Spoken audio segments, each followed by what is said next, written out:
Indeed a very challenging times, no?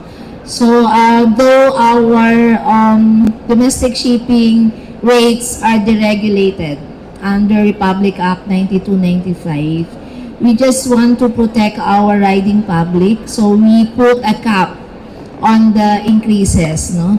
At 40% as of now.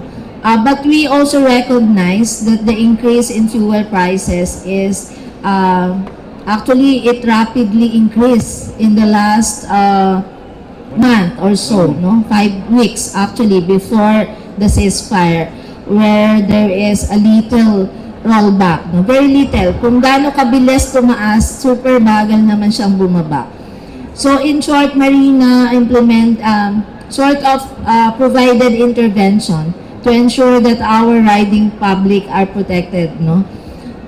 As of now, we are closely monitoring the fuel prices as advised by the DOE. That is every Tuesday actually.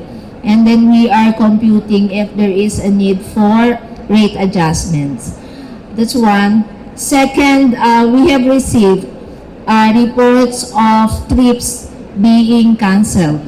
But if we recall, as early as March 6, we issue an advisory that we even encourage our ship owners to consolidate trips. Because we know, hindi naman lahat ng trips nila ay full load.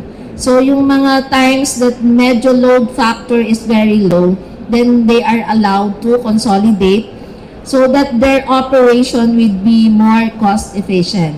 Hindi yung biyahe ka ng biyahe, tapos wala ka naman palang kargamento or walang taong sakay. So that would lessen or cut the losses in the operation.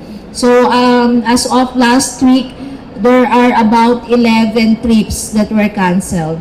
But Marina assures the public that in those areas or routes, there are still services. So we are on the lookout.